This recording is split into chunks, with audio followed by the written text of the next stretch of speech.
ಮಾಡಿ ನೆಚ್ಚಿನ ಶೋಗಳಿಂದ ಆನಂದಿಸಿ. ಆ ಸಾಲ ತಿರುವಳಿ ಆಗ್ಲಿಲ್ವಾ ತಾತ?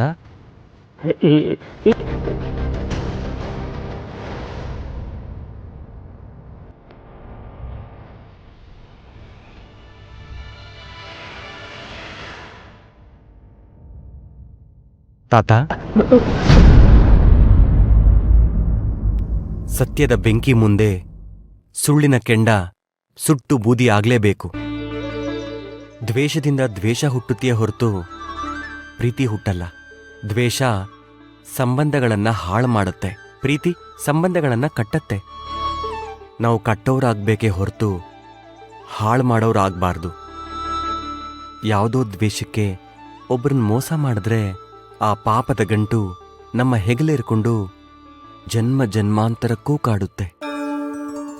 ಈ ಸಾಲ ತೀರಿಸಬಹುದು, ಆದ್ರೆ ಆ ಸಾಲ ತೀರ್ಸೋದಕ್ಕಾಗೋದಿಲ್ಲ ತಾತ. ಅದೇ ನಾವು ಮಾಡಿದ ತಪ್ಪು ಅಂತ ತಿಳ್ಕೊಂಡು ಪಶ್ಚಾತ್ತಾಪ ಪಟ್ರೆ ಮಾಡಿದ ಪಾಪಗಳಿಗೆಲ್ಲ ಪರಿಹಾರ ಸಿಗುತ್ತೆ. ಪಶ್ಚಾತ್ತಾಪ ಪಡೋ ಪಾಪಿಷ್ಠನಿಗೂ ಸ್ವರ್ಗ ಪ್ರಾಪ್ತಿಯಾಗುತ್ತೆ ಅಂತ ಮಹಾತ್ಮರು ಹೇಳಿದ್ದಾರೆ ತಾತ. ಪಾಪ ಪುಣ್ಯಗಳನ್ನು ಹೊರತು ನಾವು ಸಂಪಾದಿಸಿರೋ ಹಣ, ಸಂಪತ್ತು, ಸಂಬಂಧಗಳು ಇದ್ಯಾವುದೂ ನಮ್ಮ ಜೊತೆ ಸತ್ತಾಗ ಬರೋದಿಲ್ಲ ತಾತ.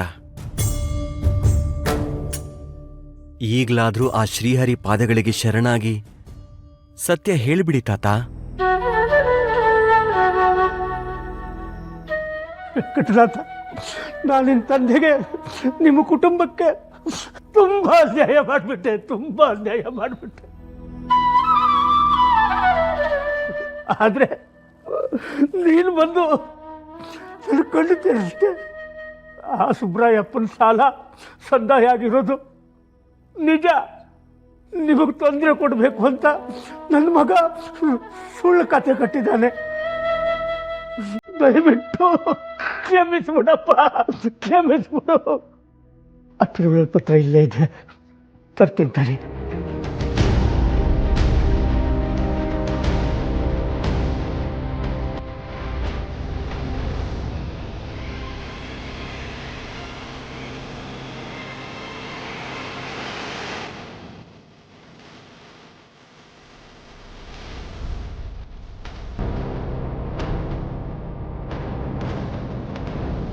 ನೋಡಪ್ಪ,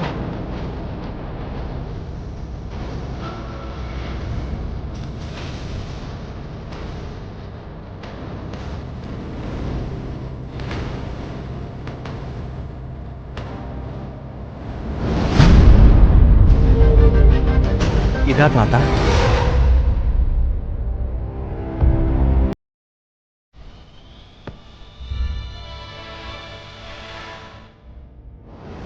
ಇದೆ ದೇವ.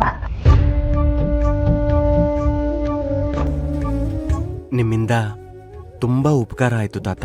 ನನ್ನಿಂದ ಎಂಥ ಉಪಕಾರನಪ್ಪ? ನನ್ನ ಕಣ್ಣು ತೇರಿಸಿದ್ದು ನೀನು. ಆಹಾ, ನಿನ್ನಂಥ ಮಗನ ಪಡೆದ ತಿಮ್ಮಣ್ಣ ನಿಜವಾಗ್ಲೂ ಧನ್ಯ. ನಿಮಗೆ ಅಪಕಾರ ಮಾಡಿದ್ರು ನೀನು ನನಗೆ ಉಪಕಾರ ಮಾಡಿದೀಯ. ಇನ್ನು ನಾನು ಹರಿಧ್ಯಾನ ಬಿಟ್ಟು ಬೇರೆ ಯೋಚನೆ ಮಾಡಲ್ಲಪ್ಪ. ನನ್ನಂಥ ಪಾಪಿಗಳ ಕಣ್ಣು ತೇರಿಸೋ ನಿನ್ನ ಜ್ಞಾನದ ಯಾತ್ರೆ ಹೀಗೇ ಮುಂದುವರಿಲ್ಲಪ್ಪ.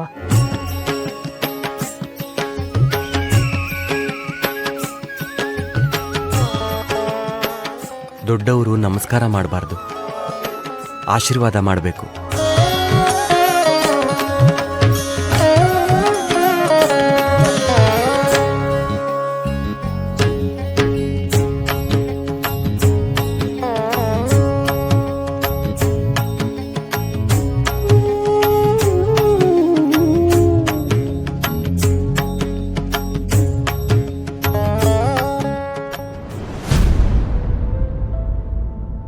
ರಾಜಿ, ರಾಜಿ ನಿಂತ್ಕೋ. ರಾಜಿ ನಿಂತ್ಕೋ. ನನ್ನ ಮಾತು ಕೇಳು. ನೀನು ಮಡಿ ಹಿಡಿದ್ರೆ ನಮ್ಮಿಬ್ರು ಜೀವನನೂ ಹಾಳಾಗೋಗುತ್ತೆ. ನಿನ್ಗಿಲ್ಲಿರೋಕೆ ಭಯ ಆದ್ರೆ ಈ ಊರೇ ಬೇಡ, ಎಲ್ಲಾದ್ರೂ ದೂರ ಹೊರಟೋಗೋಣ. ಗುರ್ತು ಪರಿಚಯನೇ ಇಲ್ದಿರೋ ಜಾಗದಲ್ಲಿ ಹೋಗಿ ನೆಮ್ಮದಿಯಾಗಿ ಬದುಕೋಣ. ನಿನ್ ಮರ್ಯಾದೆಗೆ ಕುಂದು ಕೊರತೆ ಇಲ್ದಿರೋ ಥರ ನಾನು ನೋಡ್ಕೋತೀನಿ ರಾಜಿ, ನಾನು ನೋಡ್ಕೋತೀನಿ. ಬೇಡ ಮಾವ, ನಿನ್ ಜೊತೆ ಓಡೋಗಿದ್ದೀನಿ ಅಂದಾಗ್ಲೇ ನನ್ನ ಮಾನ ಮರ್ಯಾದೆ ಮಣ್ಪಾಲಾಗ್ಬಿಡುತ್ತೆ. ಹಾಗೆಲ್ಲ ಏನು ಆಗಲ್ಲ ರಾಜಿ. ನಾನು ಇದೀನಲ್ಲ, ನಾನೆಲ್ಲನೂ ನೋಡ್ಕೋತೀನಿ. ನೀನೇನೇ ಹೇಳಿದ್ರು ನಾನು ಒಪ್ಕೊಳ್ಳಲ್ಲ ಮಾವ. ನಿನ್ ಕಾಟ ತಪ್ಪಿಸ್ಕೊಳಕ್ಕೆ ನನ್ಗಿರೋದು ಒಂದೇ ದಾರಿ. ನಾಳೆನೆ ಕ್ಷೇತ್ರಕ್ಕೆ ಹೋಗ್ತೀನಿ, ಮಡಿ ಹಿಡಿತೀನಿ, ಇದು ಸತ್ಯ. ರಾಜಿ,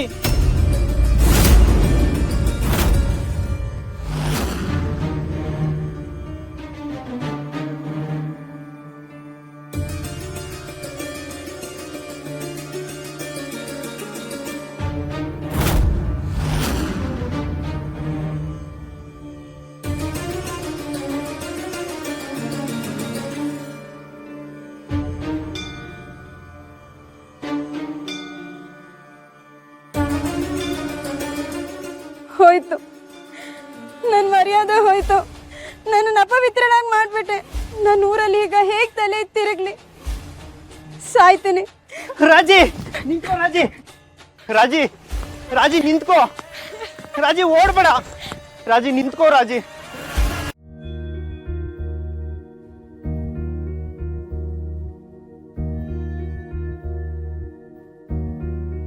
ಶ್ರೀಹರಿ,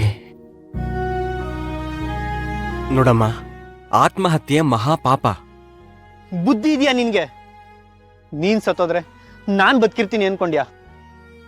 ಎಷ್ಟು ದಿನ ನಿನ್ಗೊಂದು ಜೀವನ ಕೊಡ್ಬೇಕು ಅಂತ ಪ್ರಾಮಾಣಿಕವಾಗಿ ಪ್ರಯತ್ನ ಪಟ್ಟೆ. ಆದ್ರೆ ನೀನು ಛೀ, ಸಾಕಮ್ಮ, ಸಾಕು.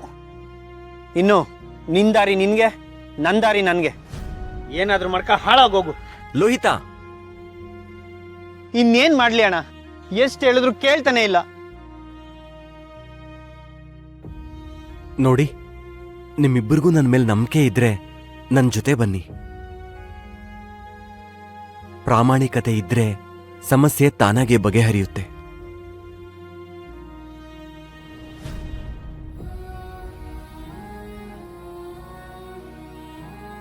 ಗುರುರಾಜ, ರಾಜಿನ್ ಕರ್ಕೊಂಡು ಬರ್ತೀನಿ ಅಂತ ಹೋದವನು ಇಷ್ಟೊತ್ತಾದ್ರೂ ಬರ್ಲೇ ಇಲ್ವಲ್ಲೋ?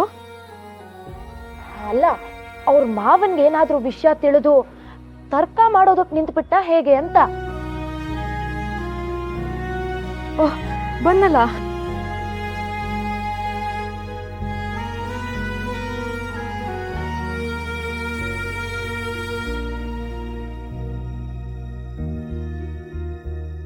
ಇದೇನಪ್ಪ, ಇಬ್ರು ಒದ್ದೆ ಆಗಿ ಬಂದಿದ್ದಾರೆ. ಹೌದು, ಗಂಗೆಯಲ್ಲಿ ಮುಳುಗಿ ಶಾಪ ಕಳ್ಕೊಂಡು ಬಂದಿದ್ದಾರೆ. ಪವಿತ್ರವಾದ ಜಲದಿಂದ ಆಕೆಗೆ ಅಭಿಷೇಕ ಆಗಿದೆ. ಇವತ್ತಿಂದ ಅವಳ ಹೆಸರು ಗಂಗೆ. ಗುರುರಾಜ, ಅವನನ್ನ ಕರ್ಕೊಂಡು ಹೋಗಿ ಒಂದು ಹೊಸ ಪಂಚೆ ಕೊಡು. ಏ ಕಮಲಾ, ಅವಳಿಗೆ ಒಂದ್ ಸೀರೆ ಕೊಡು. ಹಿತ್ಲು ಕಡೆಯಿಂದ ಕರ್ಕೊಂಡು ಹೋಗೋ. ಬಾಮ್ಮ.